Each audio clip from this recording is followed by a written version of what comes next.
En direct de l'Institut Jean Vigo avec Kees Becker. Alors pourquoi c'est important? Parce que c'est un garçon à qui la culture n'est pas étrangère. Et pourtant il vient de Hollande comme le fromage et Dave. Et c'est un personnage fascinant parce qu'il a été directeur de Jean Vigo 2 fois. Yann Bucquois aurait dit 1 fois, mais lui c'est 2 fois. Et alors, tu vas nous quitter, tu ne meurs pas, et Dieu merci, tu vas pas être remplacé, on va succéder à toi. Alors, raconte-nous, fais-nous un flashback, où tu as commencé à Jean Vigo, pourquoi tu en es parti, pourquoi tu es revenu, qu'est-ce que tu faisais, est-ce que c'est vrai que tu as rencontré le poète devenu trafiquant d'armes en mer Rouge, et que tu as croisé même Jacques Vergès, enfin, c'est très obscur pour moi. Oui, je ne l'ai jamais croisé, mais non, en effet, je succède à mon successeur. En fait. Donc j'ai été directeur entre 2005 et 2013. Un premier temps, c'était quand l'Institut Jean Vigo s'est installé à l'Arsenal. Voilà. Donc une transition pour l'Institut Jean Vigo qui prenait de l'ampleur dans ces locaux ici. Et qu'on a obtenu le label de Cinémathèque. Pas rien. Ce qui reflète bien, en effet, le cœur de nos activités aussi. D'un club cinéma de lycée à Cinémathèque, quel chemin? Mais de ciné-club simple qui ne fait que des programmations à un cinémathèque. Oui, c'est une démarche très originale pour un cinémathèque, parce que la plupart des cinémathèques... Mais c'était un grand club ciné quand même déjà. À partir des collections, et nous on a commencé à partir des activités. Donc on peut dire que tu es conservateur, mais tu n'es pas réactionnaire. Oui, c'est parce qu'en 2013, je suis parti pour la Cinémathèque de Toulouse pour devenir conservateur. Depuis tu es Agnès Jaoui. C'est un titre que je n'aimais pas à cause de ça. Ah oui, oui. Bon, ça reflète quand même certains métiers. Ici, je suis directeur parce que on a quand même un large bouquet d'activités, pas uniquement la conservation. Oui, oui. Et donc, je suis revenu l'année dernière pour pallier au départ des deux précipité des 2 cadres et parce que je connaissais la maison, parce que je pouvais facilement me libérer dans un premier temps à temps partiel, mais ensuite à temps plein pour aider de coordonner les activités de l'Institut. Et quand tu étais petit, tu voulais faire quoi? Est-ce que tu pensais devenir le personnage fameux, Kees Becker, le cinéaste volant, comme on t'appelle? Non, tu parlais des Pays-Bas tout à l'heure, en rigolant, de temps en temps, je dis que je suis un réfugié culturel. Quand j'étais petit, je sais pas, j'ai pas vraiment souvenir si j'avais des rêves de métier. À l'adolescence, je voulais devenir photographe. Et pour des raisons diverses et variées, j'ai commencé des études de cinéma. Et sans vraiment être un cinéphile à l'époque. Mais c'est grâce à mes études que je suis devenu cinéphile et que j'ai toujours eu le bonheur de pouvoir continuer en fait dans ce domaine en tant que spectateur diplômé. Parce que j'ai pas appris à faire des films, mais surtout à les regarder. D'accord. Et c'est ce que je fais depuis en fait. Tu es critique, je veux dire, c'est pas parce que tu es à Perpignan. Non, je suis pas critique. Justement, je suis pas critique. Moi, je suis historien de cinéma. Ah, historien du cinéma. Mais pas critique. D'accord. En fait, je n'aime pas les critiques du cinéma. Alors, tu as fait une thèse quand tu étais sur Alain Robbe-Grillet. Ah, je connais. Enfin, plus pour le sadomaso, mais oui. Oui, moi, je connais plus pour ses romans et ses films, et donc aussi le sadomaso qui est régulièrement reflété dans son œuvre. Mais bon, j'ai été pendant mes études de donc cinéma, c'est un des inventeurs du nouveau roman, faut le dire aux gens. Exactement. Avec Michel Butor, mais pas que. Et surtout, le nouveau roman qui est le sien, c'est surtout aussi utiliser des méthodes de narration très originales. Voilà. Ce qu'on appelle parfois la disnarration. C'est ça ce qui m'intéressait. Donc j'ai comparé ces romans et ces films. Donc j'ai travaillé là-dessus. Ça a été édité, ça se lit Non, en hollandais ça se lit, mais facile, c'est pas même édité. Pas mal. Je parle couramment flamand alors. Et ensuite j'ai totalement basculé vers le documentaire en fait, grâce à un premier travail à la Fondation Joris Ivens aux Pays-Bas. Et tu en as fait des documentaires? Je suis en train de faire mon premier jeune réalisateur. Je trouvais que tu l'embinais un peu, il était temps quoi. Et alors sur j'ai quoi? jamais eu l'ambition, mais c'est sur la folie et la poésie. Ah, excellent. Il y a un peu de Foucault, pas Michel. Non, il n'y a pas Michel, pas Jean-Pierre. Foucault, non. Il y a surtout François Toscaïs. Ouais. Antonin Artaud, éventuellement. Non, je l'ai lu, mais là j'ai choisi de me concentrer sur Toscaïs, ses textes à lui. Mais Toscaïs, il est pas d'ici. Il a été médecin. Il est du sud, non, c'est pas un Catalan du sud, Toscaïs. Il a été réfugié républicain et il a été sorti du camp de cette fond pour rejoindre l'hôpital psychiatrique de Saint-Alban en Lozère. Et c'est un des grands penseurs de la psychiatrie moderne. C'est un des grands pionniers en effet de la psychiatrie institutionnelle. Et poète dans son temps libre, donc voilà. Je travaille sur ce rapprochement entre la folie et la poésie qui m'intéresse. D'où la citation d'Antonin Artaud. Oui. Et donc, tu en es où? J'espère. Tu as passé le CNC? Non, ça y est, c'est bon. On a eu des aides à l'écriture du document, donc on a tourné un petit peu. Donc là, on est en production. J'espère terminer le montage cet automne. Et est-ce que tu vas le doubler en catalan pour le présenter là-bas? On va le sous-titrer en anglais sans doute. Oui. Lisent les Catalans aussi. They don't speak English. Si, ils speak English. Bon, enfin, ils feront un effort. Faut s'intégrer des fois dans la mondialisation, je veux dire. Alors il dure combien? C'est le format? C'est un combien de minutes? Autour de 70 minutes. D'accord. Et donc c'est pour le cinéma, ça aurait pu être pour la télé, tu vois? C'est pour les deux. Moi, je m'en fous un petit peu où ça va être vu tant que ce soit vu, quoi. C'est parce que tu as un autre emploi. J'ai un ami que tu connais peut-être qui s'appelle Bertrand Schmitt. Oui. Il galère pour passer gare à Perpignan. Oui.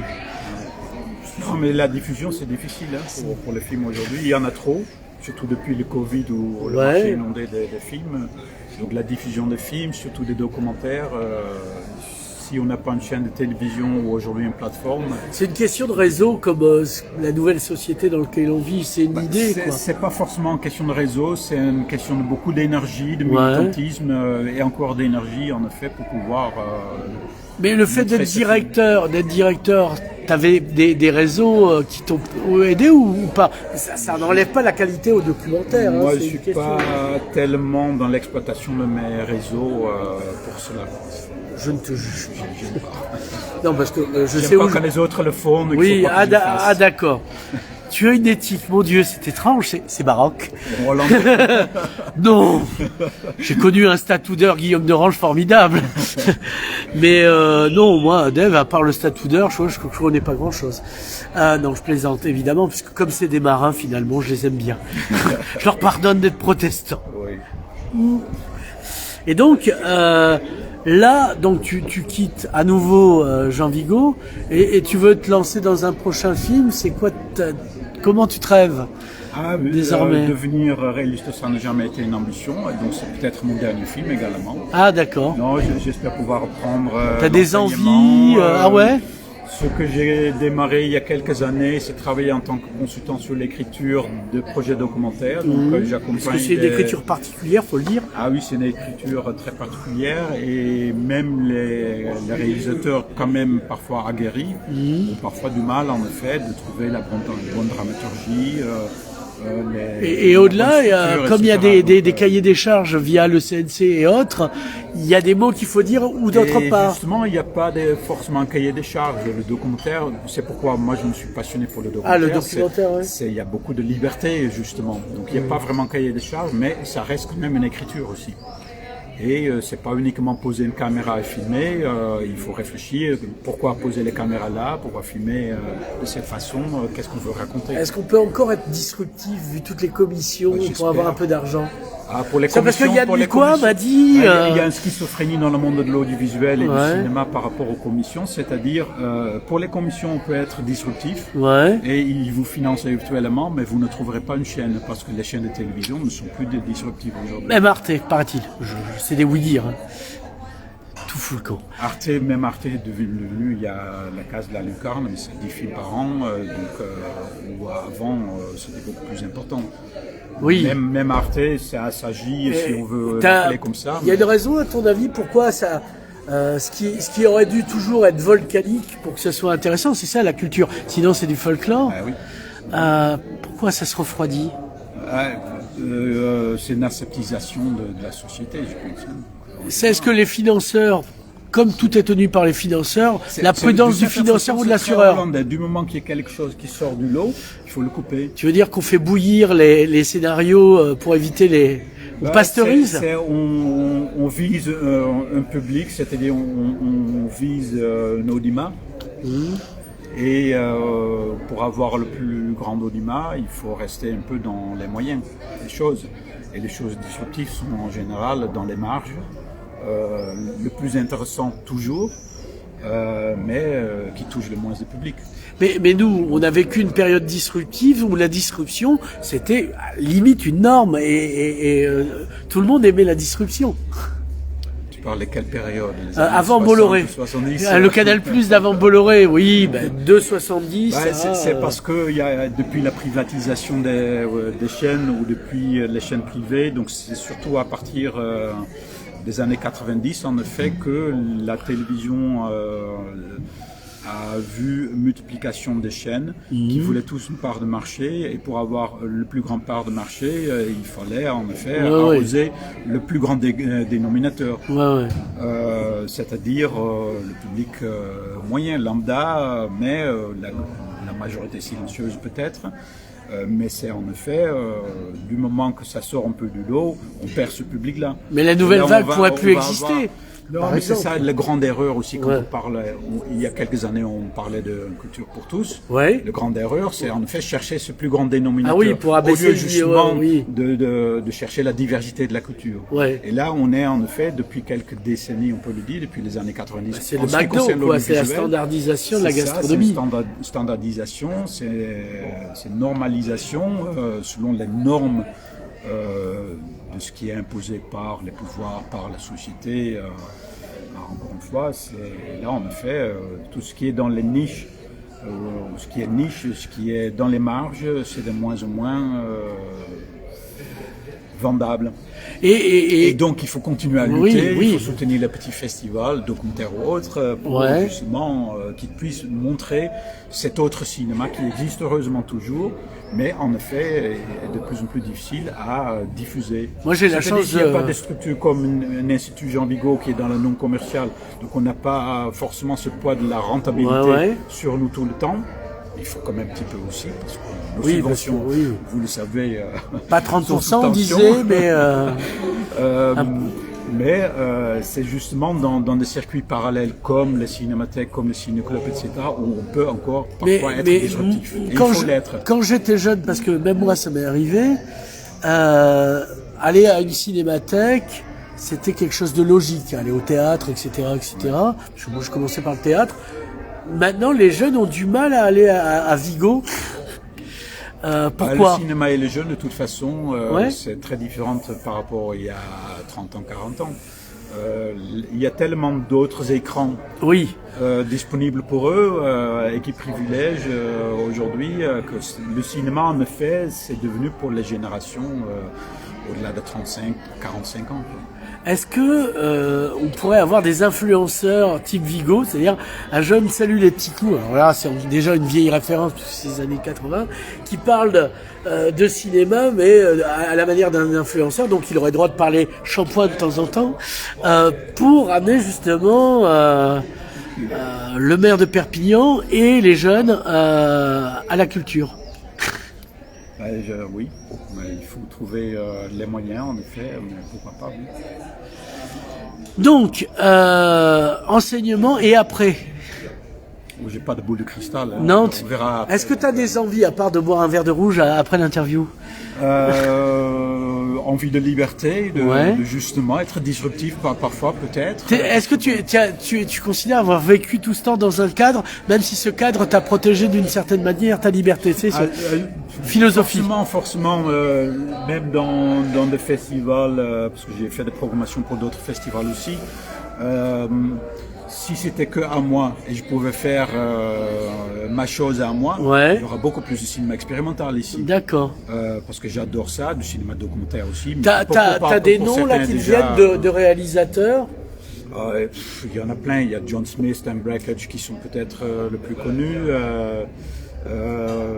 C'est de maintenant ou c'est déjà avant ça? Steinbrecher c'est d'avant, John Smith, Chris Wellesby sont d'aujourd'hui. Il y a plein de jeunes qui font aussi. Justement, c'est là où moi je pense que ça pourrait être une orientation de confrontation aussi. C'est de créer aussi un espace pour la jeune création. C'est-à-dire il y a tellement de gens qui font des images. Oui. Qui le travaillent de façon parfois originale, qui sortent des sentiers battus quand on parle cinéma, mais qui s'approprient de leur propre créativité et leur langage de l'image, et ça mérite d'être montré aussi. Et donc, moi, ça m'irait bien de créer un espace, en effet, pour montrer cette jeune création vidéographique, cinématographique, peu importe comment on l'appelle, de l'image en mouvement. Ça, ce serait bien. On pourrait en parler à Serge Regour. Comme ça, il financerait ton inclusion dans Confrontation. Il sera d'accord, Serge Regour. Donc, je pense qu'il aimera ça aussi.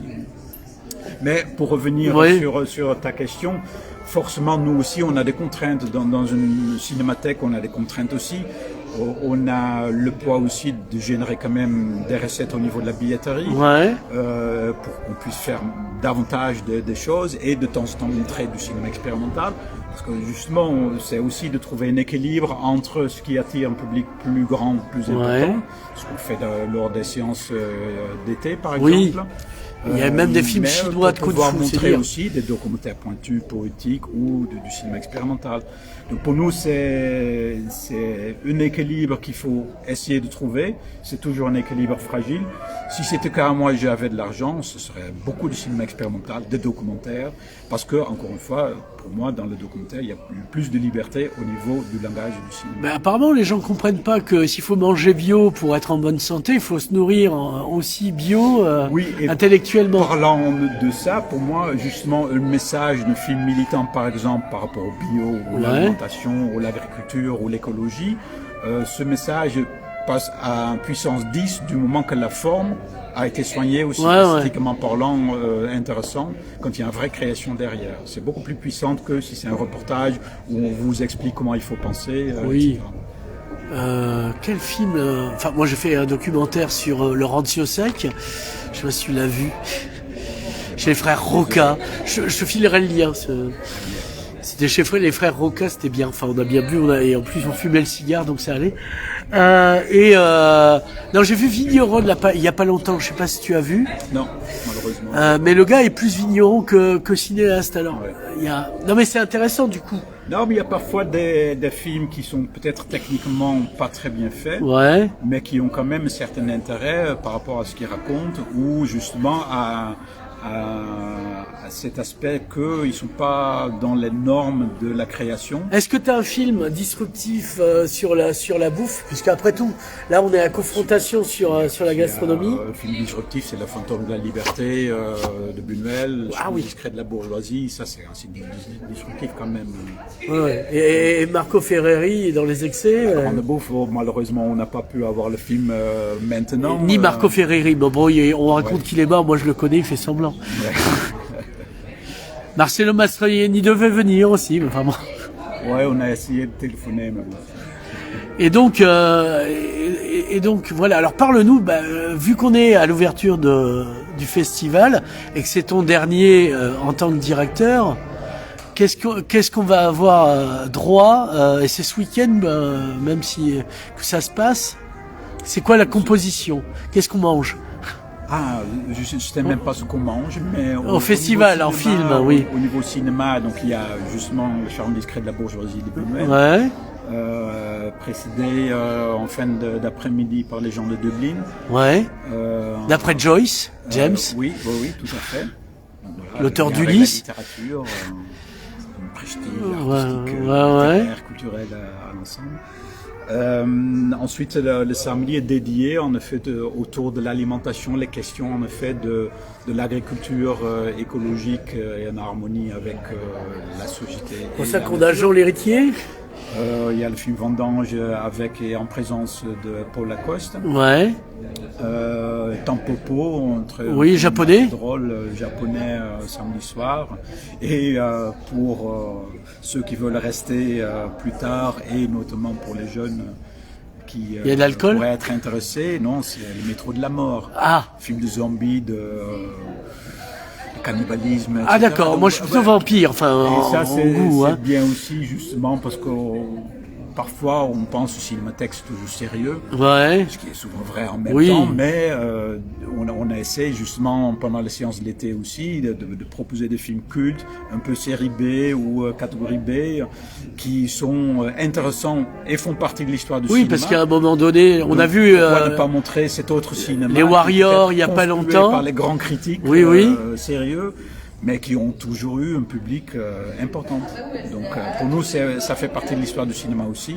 Et donc c'est notre rôle aussi de faire redécouvrir aussi cet autre cinéma.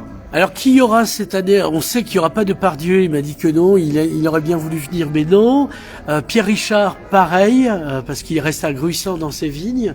Parce que ce soir là, en fait, ils voulaient tous venir, hein, mais on a essayé de les refuser quand même, parce que cette année on a notre salle à 100 places. Ouais. Ah oui, c'est vrai. On ne pourrait pas accueillir tout le monde. Ah oui, cette année il n'y a pas le Palais des Congrès ou chez Monsieur Font, qui chaque été ne font pas tant que ça, parce qu'il est toujours là. C'est un bon partenaire généralement pour notre festival, mais à cause de la baisse des subventions, en fait, on a dû faire des choix. Et donc là, on fait une version réduite. Je pense quand même. C'est la version rancio sec. Et on espère l'année prochaine pouvoir faire une grande édition.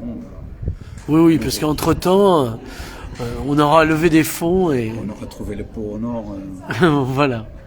Alors, qu'est-ce que tu voudrais dire avant de terminer cette interview, qui est urgent de dire, parce que sinon tu dis, mais à quoi bon? Vive le cinéma, tout simplement. Merci, Kees Bekker.